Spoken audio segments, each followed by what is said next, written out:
Boa noite, meus irmãos, a graça e a paz em Cristo. Que bom estarmos juntos nessa transmissão, no culto de adoração ao Senhor neste domingo.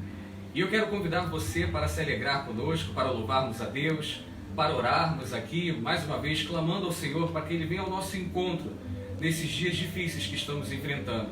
E também quero convidá-lo para ouvir a palavra do Senhor, que certamente irá te abençoar nessa noite. Eu quero convidar o nosso irmão Mateus, que estará abrindo a palavra de Deus e compartilhando um texto para a nossa reflexão nessa hora. Graças e paz a todos. Com grande alegria estamos aqui mais uma vez para louvar o nome do Senhor, que é digno de toda adoração, toda honra e todo louvor. Eu convido os irmãos para que estejam abrindo suas Bíblias no Salmo 34, dos versos 1 ao 3. Salmos 34, verso 1 ao 3. Que diz assim: Bendirei o Senhor em todo o tempo, o seu louvor estará sempre nos meus lábios. A minha alma se gloriará no Senhor, os humildes ouvirão e se alegrarão. Louve comigo a grandeza do Senhor e todos juntos lhe exaltemos o nome. Que nessa noite possamos fazer isso que o salmista também disse aqui na palavra do Senhor, de louvarmos juntos ao Senhor, que merece toda a adoração e todo o louvor. Amém? Amém. Nossa irmã Fernanda estará nos conduzindo numa oração de adoração ao Senhor e eu quero convidá-lo para curvar a sua fronte. Vamos orar ao nosso Deus. Senhor, meu Deus e meu Pai, louvado e glorificado seja o teu santo nome, Senhor. Nós estamos aqui nesta noite para prestar louvores ao Senhor, para te glorificar, porque reconhecemos que o Senhor é o Deus das nossas vidas e é o único digno de toda adoração, de toda honra, Pai. Nós entregamos nossas vidas nas suas mãos, nós entregamos, Senhor, todo o ato que vamos fazer aqui, que o Senhor possa receber, ó Deus, no teu trono, Senhor. Como louvor e gratidão que nós temos, Senhor, diante de Ti nesta noite. Nós Te louvamos em nome do Senhor Jesus. Amém. Amém. Meus irmãos, para iniciarmos esse nosso momento de louvor, eu quero convidá-los a louvar conosco. É um louvor antigo, é um louvor que foi escrito na década de 70, no ano de 1977. Esse louvor tem como título Cada Instante, escrito, composição do Sérgio Paulo Muniz Pimenta, conhecido no meio cristão como Sérgio Pimenta. E esse louvor é um louvor que nós declaramos ao Senhor do desejo que temos no nosso coração de a cada momento, a cada instante de estarmos na sua presença que é santa. Estamos em confinamento, devido aos protocolos de segurança estabelecidos pelo governo. E mesmo impedidos de nos reunirmos no templo, não estamos impedidos de estarmos juntos ao Senhor para a adoração do seu nome que é santo. Então vamos louvar com esse cântico, cada instante.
convidar para, junto conosco, exaltarmos ao nome do Senhor e deixar que a verdade do Senhor reine sobre a tua vida, deixar que a vontade do Senhor reine sobre o seu lar.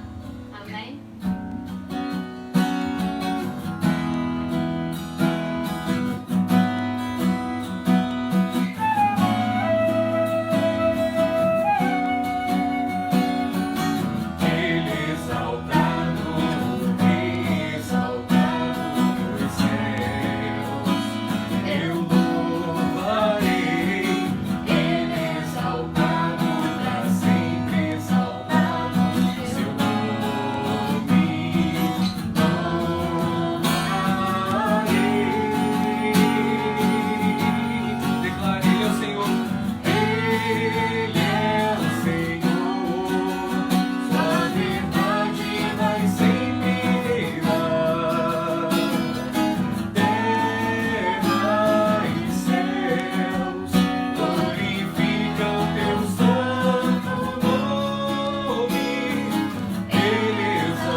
Você pode adorar ao Senhor, Ele é exaltado. Ele é exaltado, Ele é exaltado nos céus. Eu louvarei, Ele é exaltado, para sempre exaltado.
Seu nome e sabemos que nada foge do controle do nosso Deus. E o plano do Senhor, ele é melhor de qualquer coisa, e nós possamos confiar no plano do Senhor nas nossas vidas e que possamos descansar no Deus em que servimos.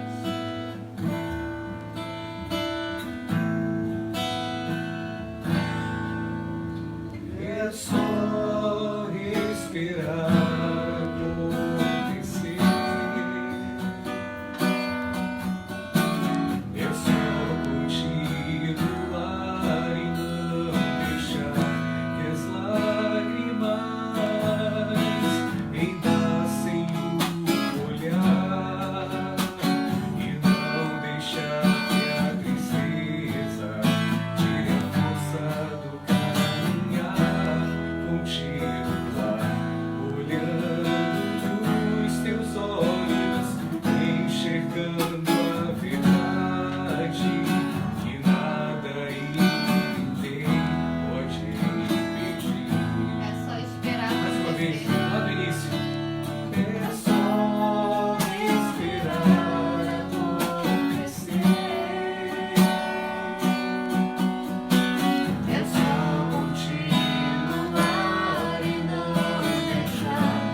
Jesus é o plano melhor, declara Ele.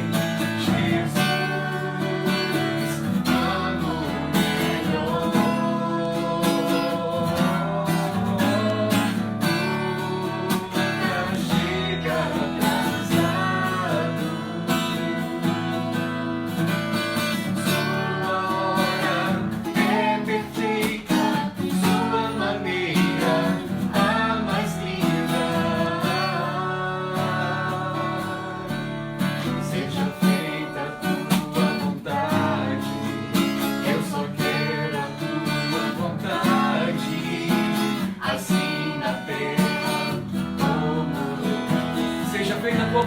Sobre as nossas vidas, Senhor, declara Ele.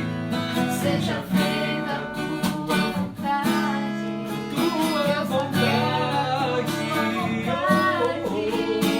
assim na terra como nos céus. Assim na terra como nos céus. Assim na terra como nos céus. Mais uma vez. Assim na terra.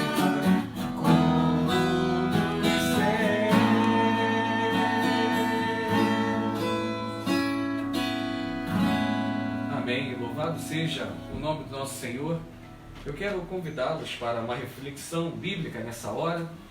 E eu quero convidar a nossa irmã Vanessa, que está aqui também nessa transmissão. Ela estará fazendo uma oração de iluminação para que o Senhor, através da sua vontade, da sua soberania, possa transmitir o seu querer para as nossas vidas nesta hora. Oremos ao Senhor. Senhor grandioso Deus, neste momento nos colocamos, Senhor, diante do seu altar e pedimos que o Senhor esteja abrindo os nossos corações e que sua palavra entre, Senhor Jesus, e transforme, ó Deus. Senhor, agora também venho entregar o pastor em suas mãos, que ele seja instrumento usado por ti nesta noite. Aleluia, Pai. Jesus. Te louvamos por tudo, te adoramos, porque em meio a tudo que nós vivemos, nós sabemos que o Senhor está conosco. Amém, Senhor. Então te louvamos e entronizamos o teu santo nome. Em nome de Jesus, amém. Amém. Meus irmãos, essa semana eu apresentei a vocês lá no Facebook, né, esse mesmo canal da nossa transmissão, algumas reflexões matinais, e durante essa semana eu pude refletir, né, na igreja lá registrada no livro de Atos dos Apóstolos. E durante essa semana eu pude me maravilhar nesse texto, compartilhei algumas mensagens com você, e desse momento não vai ser diferente. Então eu quero que você, em nome de Cristo, abra sua Bíblia, no livro de Atos dos Apóstolos, no capítulo 27.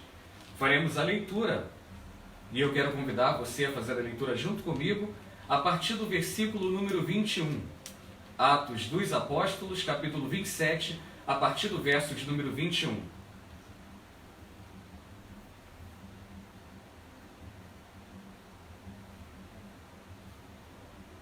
Acredito que você já encontrou na sua Bíblia, então juntos vamos fazer a leitura da palavra do Senhor, que assim nos diz, a partir do verso 21.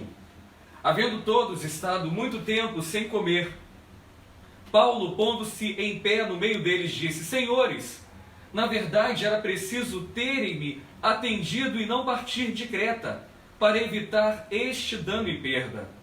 Mas agora aconselho que tenham coragem, porque nenhuma vida se perderá, mas somente o navio.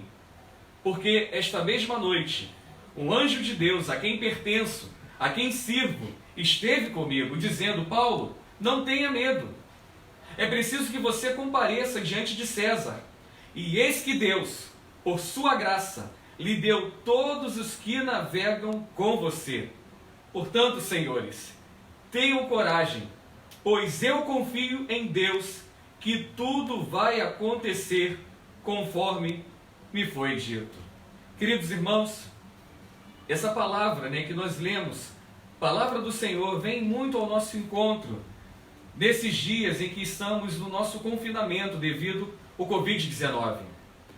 E eu quero, com base nesse texto, convidar você para refletir junto comigo no seguinte tema: existe esperança sim, em meio à tempestade. Queridos irmãos, vocês já conhecem muito bem esse texto. E quando nós olhamos para aquilo que estava acontecendo com esses cerca de 276 tripulantes, passageiros, aqueles que estavam no navio, Certamente Paulo era o viajante mais experiente desse barco, ainda que o timoneiro e o dono da embarcação não o soubessem. Vocês vão observar no capítulo 27 desse texto que vai aparecer a palavra jejum. A palavra jejum é mencionada. E curiosamente, no dia de hoje, todas as igrejas espalhadas pela terra pátria se uniram em oração, colocaram seu joelho no chão e oraram ao Senhor através também do jejum para que Deus viesse ao nosso encontro nesse momento de calamidade. Mas o jejum que aparece aqui no capítulo 27, no texto que nós lemos, mencionava-se ao dia judeu da expiação. E esse ano, na qual Paulo aqui faz referência, foi celebrado naquele período na quinzena, na primeira quinzena de outubro. De acordo, meus irmãos, com as navegações da época, não era costume navegarem no período de setembro e outubro, porque era muito perigoso, os mares eram revoltos, os ventos sibilantes, e todo o clima não favorecia os navegantes naqueles dias. Velejar em novembro, ou melhor dizendo, após o período de jejum que Paulo menciona aqui, seria certamente impossível de fazê-lo. No entanto, meus irmãos, de forma muito curiosa e privilégio dado pelo próprio Deus, mesmo Paulo estando prisioneiro naquele navio, foi dado a oportunidade a ele de ele opinar sobre a viagem, Ele pôde opinar acerca da navegação para a viagem. E o apóstolo Paulo, que não era navegante de primeira viagem, informou à tripulação os perigos que certamente eles teriam por causa daqueles dias.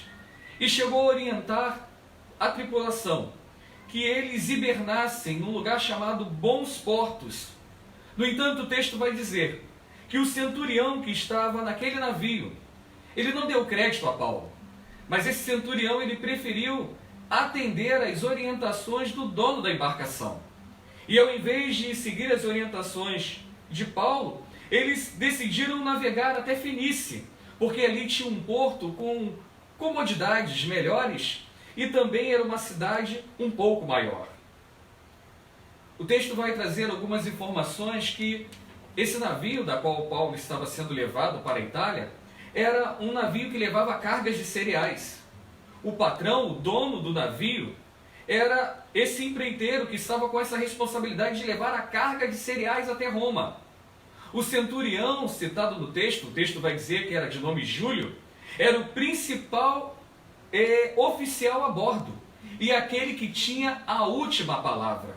E, portanto, após rejeitar as orientações do Paulo, após ouvir a orientação do dono da embarcação, esse oficial romano, o centurião, da qual tinha a última palavra, decide navegar até essa cidade proeminente. A primeira informação que esse texto traz para nós é que em alguns momentos nós nos posicionamos como esse centurião. Em alguns momentos, meus irmãos, nós assumimos uma postura de autossuficiência. Em alguns momentos nós achamos que somos donos da nossa própria vida. Em alguns momentos nós achamos que as nossas decisões são melhores que as decisões que Deus toma para cada um de nós. E mesmo em meio a mares revoltos da vida, em alguns momentos preferimos seguir a orientação do nosso coração do que a orientação do próprio Deus. O verso de número 13, se você ler aí na sua Bíblia, vai informar que houve um vento sul que tocou o barco e parecia que tudo estava indo bem. Parecia que de fato aquele lugar de destino a qual foi escolhido era o melhor lugar para eles navegarem. No entanto, quando você volta o seu olhar para o versículo de número 14, o texto vai dizer que desencadeou do lado da ilha um tufão de vento chamado Euroaquilhão. E esse vento, meus irmãos, Euroaquilhão, era um vento nordeste. Era uma grande força de temporal. E o texto vai dizer que quando eles foram acometidos por essa grande tempestade, de rajadas de ventos, ventos sibilantes, mares revoltos, eles perderam o total controle dessa embarcação. E certamente após perderem o controle, eles seriam inevitavelmente levados às areias de Sirte, nas longínquas costas da África do Norte. que nos dias de Paulo era uma região conhecida como o cemitério dos navios. Quando nós olhamos para o versículo número 18, nós não lemos para não perdermos tempo aqui na leitura, mas você pode ler agora na sua Bíblia. O versículo 18 vai dizer que o navio foi arrastado com grande violência, que eles foram açoitados severamente por essa tormenta chamada Euroaquilão. E após serem submetidos nessa tormenta, o texto vai informar que o navio já estava prestes a seguir a deriva. Eles estavam totalmente impotentes diante daquela situação. E Lucas, o autor desse texto, vai narrar com cores fortes e vibrantes todo o drama presenciado por aqueles que estavam a bordo do navio. O texto vai informar que no ato de desespero, aqueles marinheiros, talvez alguns muito experientes assim como Paulo, começaram a jogar no mar tudo aquilo que era desnecessário. Começaram a jogar no mar as cargas que eles talvez não deviam ter necessidade de levar. Alguns oficiais que estavam também presentes naquele navio começaram a jogar a própria tripulação no mar. E até mesmo outros que estavam presos com Paulo também foram jogados no mar para que pudessem, a nado, chegar em terra. Ou talvez aqueles que não conseguissem viessem a morrer naquele lugar. Aquele barco estava seguindo sem rumo e sem direção, porque o texto também nos informa que eles não poderiam se guiar pelas estrelas. Eles não tinham luz como referência. Não havia o cruzeiro do sul para dar o destino seguindo o sul. Não havia o luzeiro do norte para apontar o norte. Durante o dia o sol não estava a brilhar para que eles pudessem também ter a direção da embarcação. E certamente, meus irmãos, conforme a narrativa de Lucas, eles não sabiam onde estavam. O terror já havia os dominado de tal maneira que eles estavam perdendo todas as suas esperanças. Talvez você esteja caminhando assim hoje, sem direção, sem controle, impotente em meio às ondas que estão tentando fazer você naufragar. Mas eu quero dizer para você que nos momentos em que nós nos enxergamos assim, como essa tripulação, o desespero ele toma conta dos nossos corações de uma tal forma que ele gera um efeito debilitante na nossa mente e, por extensão, gera um efeito também no nosso corpo humano. Lucas narra isso nesse texto, que o desespero, que o medo, que a intranquilidade não tomou conta apenas da mente desses homens, mas entrou nos seus corações e tomou todo o seu corpo, a ponto que esses homens que estavam nessa embarcação ficaram sem comer durante alguns dias. O texto vai afirmar precisamente que quando Paulo se levanta e toma a palavra pedindo para que eles tenham ânimo no Senhor, eles já estavam 14 dias sem se alimentar. O medo faz isso. O medo nos paralisa. O medo traz histeria. O medo faz com que nós venhamos perder a esperança em meio às águas tranquilas. Mas eu quero dizer uma coisa para você. A ansiedade ela fez isso com esses passageiros. Fez com que a tripulação dessa embarcação ficasse alguns dias sem se alimentar. Talvez hoje você não esteja numa embarcação, certamente não estamos. Estamos dentro das nossas casas com uma expectativa de que estamos seguros. Mas eu quero dizer que mesmo dentro das nossas casas, às vezes nós nos encontramos à deriva dos mares revoltos da vida. Às vezes nós nos encontramos açoitados por todos os lados. E às vezes nós gastamos toda a nossa energia e chegamos à conclusão que de fato a nossa embarcação ela vai afundar. No entanto, à luz desse texto, eu quero afirmar para você que nós podemos ter esperança em meio à tempestade, que nós podemos ter esperança em meio ao caos. E é essa palavra que Paulo trouxe aqui para aqueles que estavam nessa embarcação. E é essa palavra que eu quero trazer para você nessa hora. E Paulo vai dizer, meus irmãos, o texto narra isso, na narrativa de Lucas, que no meio ao desespero, que na circunstância do desalento, Paulo ele ficou de pé. Paulo se ergueu na frente de todos aqueles tripulantes. O texto vai dizer que era cerca de 270 passageiros, toda essa embarcação. E esses homens, talvez mulheres, talvez crianças que estavam naquela embarcação, eram pessoas que estavam sucumbindo em meio ao terror. Eram pessoas que estavam sentadas em total letargia e esperando o golpe do desastre. No entanto, Paulo tomou o seu lugar no meio daquela multidão como homem de Deus, como aquele que conhece a Deus, como aquele que serve a Deus, como aquele que tem uma palavra de esperança para os desesperançosos.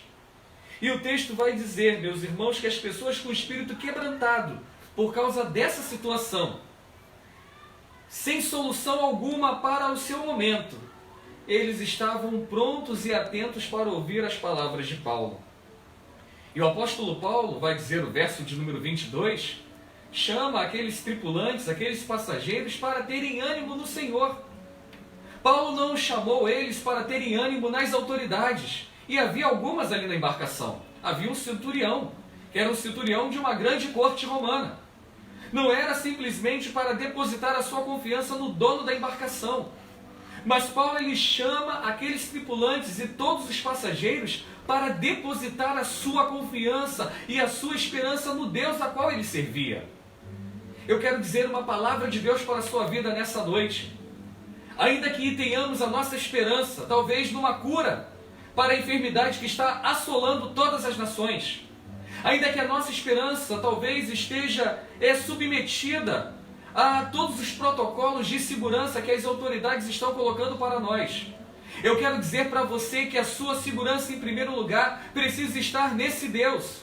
Um Deus que vem ao nosso encontro em todos os momentos da nossa vida. Um Deus que nos atende no momento em que nós somos golpeados pelos terror que se levantam contra nós em todos os momentos da nossa vida.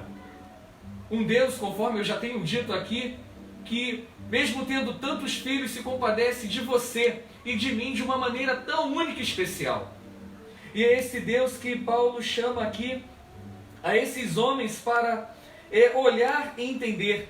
Paulo não está se gabando na sua força pessoal, mas Paulo está aqui baseando a sua fé em Jesus Cristo, seu Senhor e Salvador, aquele a qual ele dá testemunho, aquele a qual ele anda pelas cidades a pregar.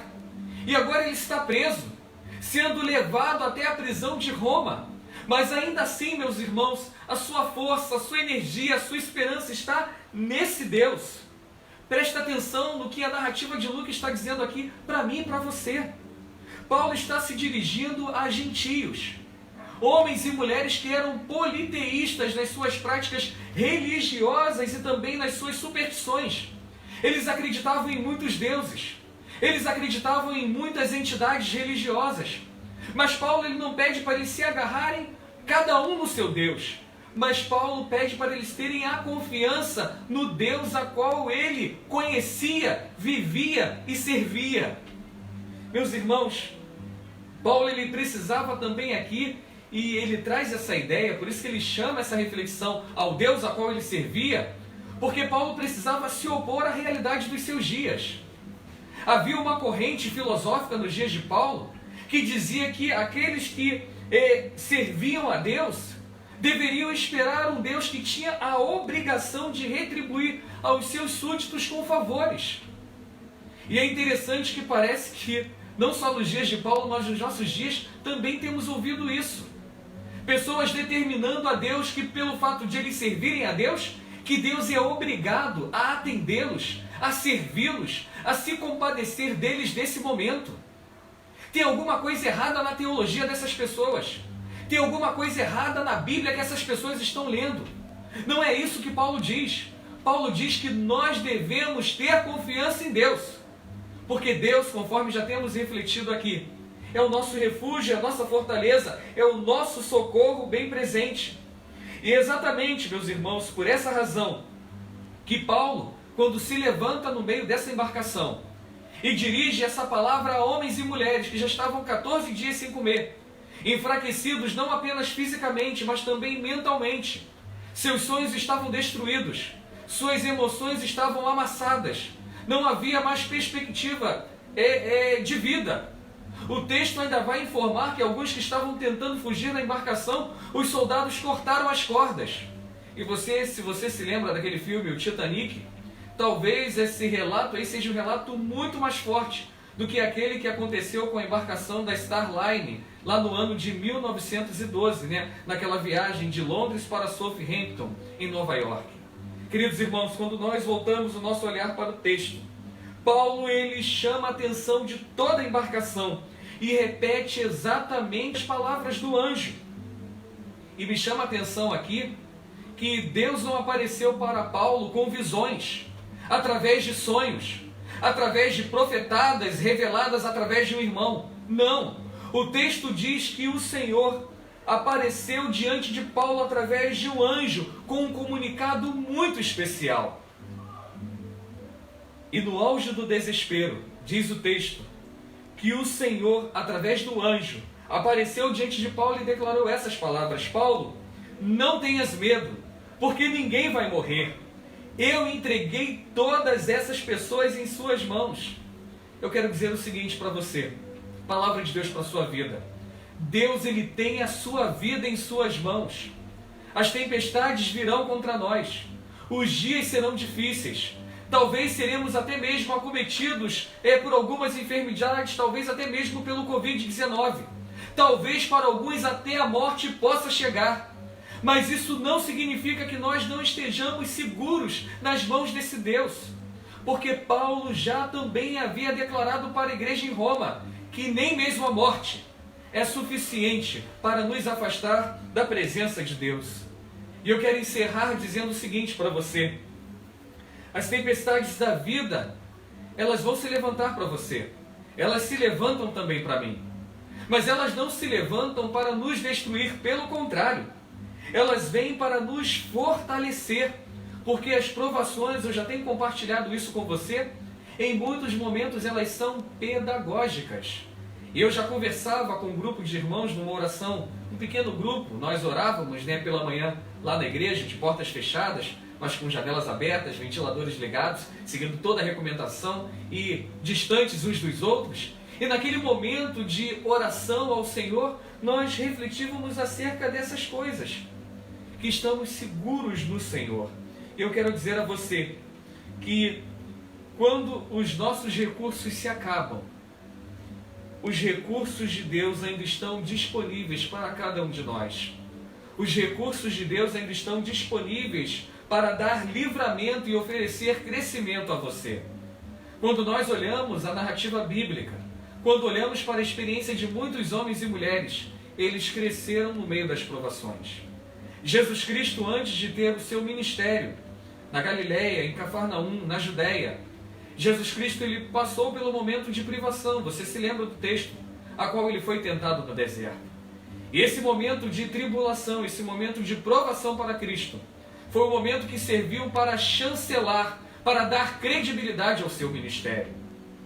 E eu conversava com esse grupo de homens e mulheres, relatando a conversa que tenho tido com muitos irmãos nesses dias. E muitos têm relatado para mim aquilo que eles têm tido a oportunidade de refletir diante do Senhor, de abrir o seu coração, de se aproximar de Deus como até então não estavam fazendo.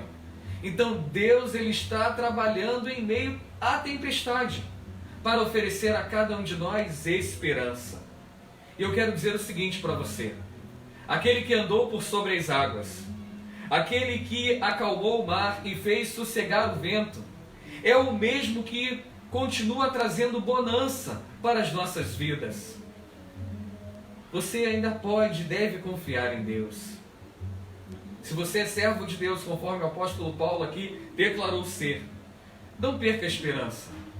A tempestade vai passar. Os ventos sibilantes, aqueles ventos que ficam assobiando nos nossos ouvidos, irão cessar. Os dias nebulosos e turvos irão ser dissipados e certamente o sol voltará a brilhar na nossa vida. Eu quero orar com você nessa hora. Eu quero dizer o seguinte: olha, creia em Cristo. Estamos alarmados, estamos preocupados, estamos confinados. Mas eu creio em Deus que nós vamos passar por esse momento e poderemos novamente nos reunir na presença de Deus dentro do templo e nos alegrarmos e cultuar. E você, que quando teve a oportunidade estava em casa, eu quero dizer o seguinte: olha como faz falta estar diante da presença de Deus na casa do Senhor. porque Deus, Ele nos chama, Ele chama o seu povo para congregar e servir a Ele também no templo. Hoje não é possível, mas amanhã será. E aí será a oportunidade de estarmos todos juntos, com alegria, com entusiasmo, com gratidão ao Senhor. Hoje é o primeiro domingo do mês de abril, também domingo de Ramos no calendário litúrgico, dia em que Jesus Cristo entrou triunfante em Jerusalém. Hoje seria a ceia na nossa igreja, infelizmente estamos impedidos de fazê-lo, mas não se preocupe, a ceia também não vai afastar a sua comunhão com Deus. E já se prepare, porque quando voltarmos, além de termos um culto, além de nos alegrarmos com a Eucaristia, a ceia do Senhor, quem sabe também poderemos ter um momento, um almoço, uma confraternização, para nos alegrarmos com gratidão em tudo aquilo que o Senhor Deus está fazendo nesses dias, e no futuro nós vamos declarar em tudo aquilo que Ele fez por nós no passado. Vamos orar e que Deus continue abençoando as nossas vidas. Curve sua fronte e oremos ao Senhor. Pai querido, mais uma vez nós nos colocamos, ó Deus, diante da Tua presença. Oramos ao Senhor, ó Deus, agradecidos por tudo aquilo que o Senhor tem feito em nossas vidas. Pai querido, olhamos para esse texto, ó Deus, e o texto diz que foi um momento de grande aflição para aqueles que estavam na embarcação e também para Paulo. Muitos, ó Deus, estavam desesperançosos.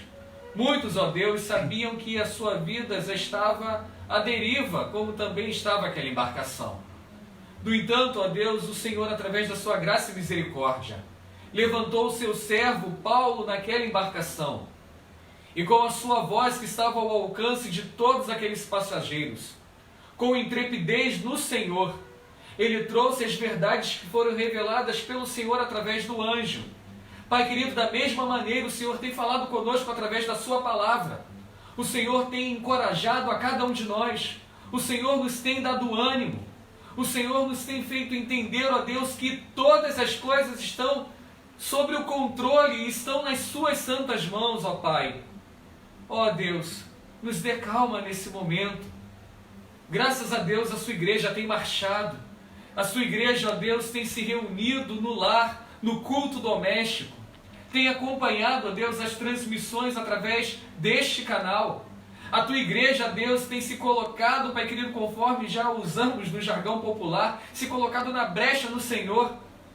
E no dia de hoje, dia 6 de abril, Senhor Deus, foi um dia tão especial para a tua igreja, que presbiterianos, batistas, assembleanos, metodistas, congregacionais e tantas outras igrejas, Igreja Católica Apostólica Romana, Igreja Ortodoxa, talvez Igreja Copta e outras igrejas cristãs se reuniram no Senhor, ó Deus, através do clamor, através da oração, Senhor Deus, não exigindo, Pai querido, que o Senhor tenha a obrigação de se levantar e fazer algo para nos aliviar nesses dias, mas crendo, ó Deus, que o Senhor tem todo o poder no céu, na terra e debaixo da terra, para dissipar essa tempestade, para trazer paz em meio ao caos, para trazer ânimo para aqueles, ó Deus, que não têm mais forças para caminhar, para trazer esperança, Deus, para aqueles que estão desesperançosos, para trazer cura, Deus, àqueles que foram acometidos com essa pandemia mundial.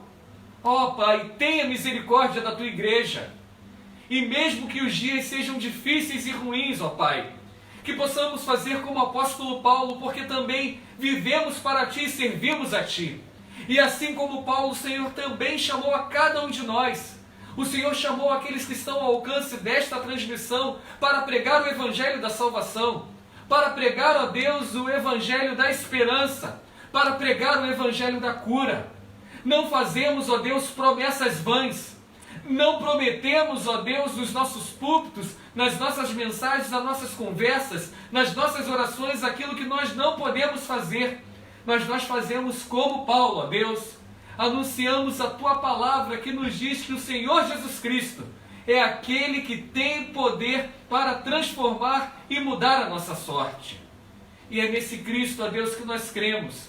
É nesse Cristo que confiamos. É nesse Cristo que nós depositamos a nossa esperança. Fica conosco, ó Deus. Visita a Tua igreja nessa hora. Nos acompanhe, porque verdadeiramente carecemos do Senhor. Essa é a oração que fazemos a Ti, Senhor Deus, em nome de Jesus Cristo, e Te louvamos em nome dEle hoje e para todo sempre. Amém. Eu quero mais uma vez agradecer ao Senhor. Mais uma vez eu quero agradecer porque você tirou um tempinho na sua dinâmica para estar junto a nós nessa transmissão. E que Deus continue abençoando não só o seu dia no dia de hoje, mas também a sua vida no decorrer dessa semana. Que Deus assim nos abençoe. E receba agora a bênção do Senhor, a bênção de Deus. Que a graça de nosso Senhor e Salvador Jesus Cristo, que o amor eterno de Deus, o nosso Pai, que a comunhão, o poder e a direção do Espírito Santo repouse sobre todos vós, eleitos do Senhor, não somente hoje, mas pelos séculos dos séculos. Que toda a igreja diga em casa, amém. Que Deus assim vos abençoe.